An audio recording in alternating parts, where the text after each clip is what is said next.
back to World Crisis Radio. So the principal purpose of these bin Laden reality TV, bin Laden cam home movies was to establish the credibility of the treasure trove, the mother lode, the cache, the terabytes, the small college library, the thumb drives, and all the rest of this stuff. A large amount of information. And now, of course, the CIA is free to invent anything they want and say, aha, we found it in the mother lode of the bin Laden offices. Now, any serious operation would have had a phosphorus grenade or something like this. You get a big bin of these thumb drives and DVDs and discs and whatever else you have, one phosphorus grenade, and in 3 seconds, it's all over. They were not set up for this. They were not set up to defend because this was a sanctioned operation run, most likely, under CIA, MI6, ISI, joint control,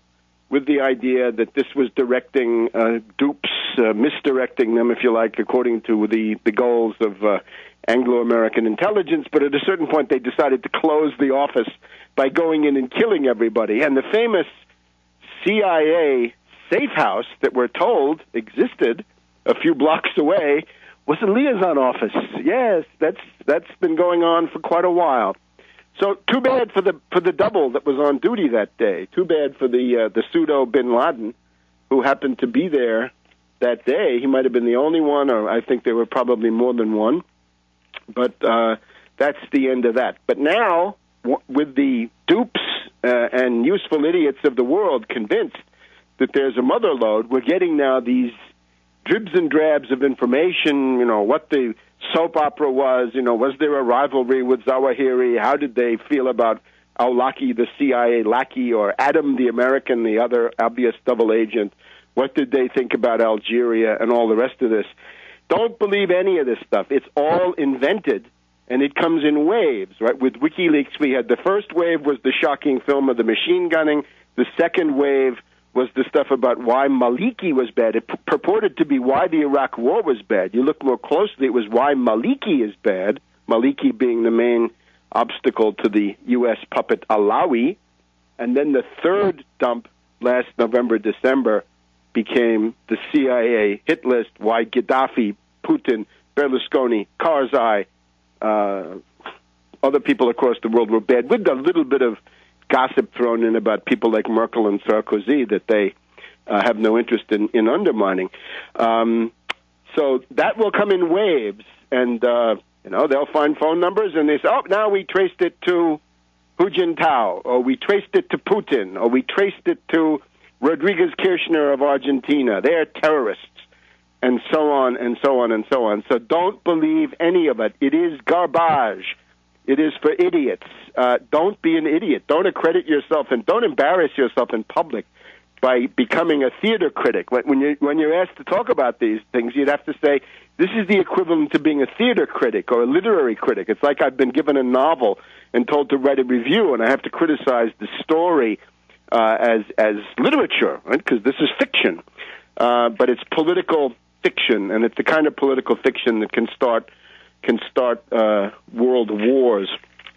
So the obvious results of all this are now a tremendous escalation of tension between the United States and Pakistan. On the past weekend, somebody in Pakistan, they obviously say the ISI, could have been the CIA itself, leaked the name of the CIA station chief in Pakistan, in Islamabad.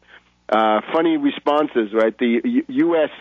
Press trollops immediately said, oh, no, it's not the right guy. We checked, and he's not the real CIA station chief. Well, that would mean that he is the real CIA station chief. Or, again, it could just be the CIA itself putting out a real name or a phony name or whatever it is. You're now in the wilderness of mirrors. You don't know, except that the intent of the operation is obviously to increase tension. More obvious are the responses from Gilani, the Prime Minister of Pakistan. And early in the week, on the same day, he did two things.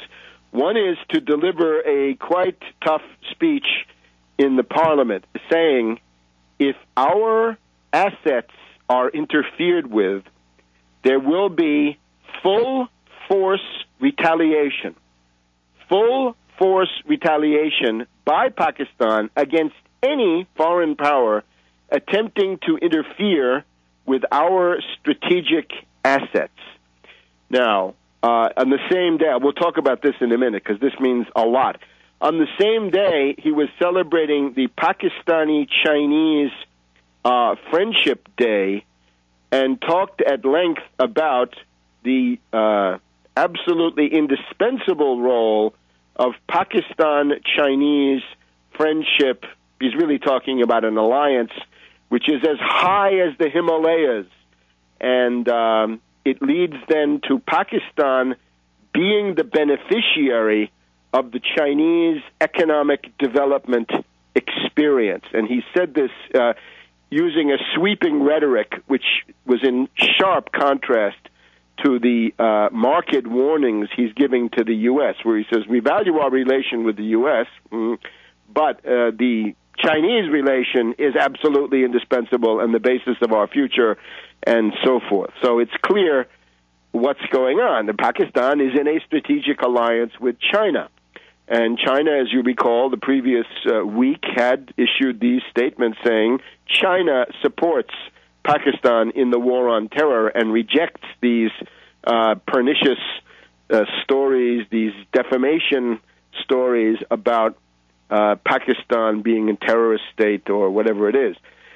So when he says, though, when Gilani says full force retaliation if you interfere with our strategic assets, what does it mean?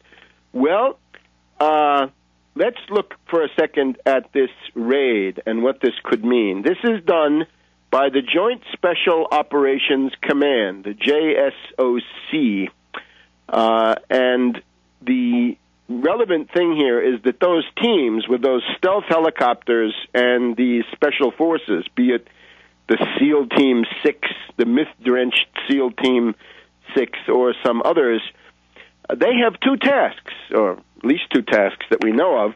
One is the possibility of making these raids. When they locate so-called terrorists, they go there, be it in Afghanistan. I think they operate out of Bagram Air Base. Well, they might operate out of other places, too. They might have been operating out of Pakistan. We don't know this. You don't know. A lot of what you think you know, you don't know. You're in the wilderness of mirrors. But the people under the Joint Special Operations Command can be used to grab targets. They can go and attack targets with surprise attacks. Or, and this is the more important one, they can be used to try to seize the Pakistani nuclear forces. And this goes back to a plan developed by General Stanley McChrystal before he was the commander in Afghanistan. Goes back to when McChrystal was at the Joint Special Operations Command. He developed a plan to use teams exactly like this to go and try to seize control of the Pakistani nuclear forces. This is what the warning was about. We'll have more in a minute about this on World Crisis Radio.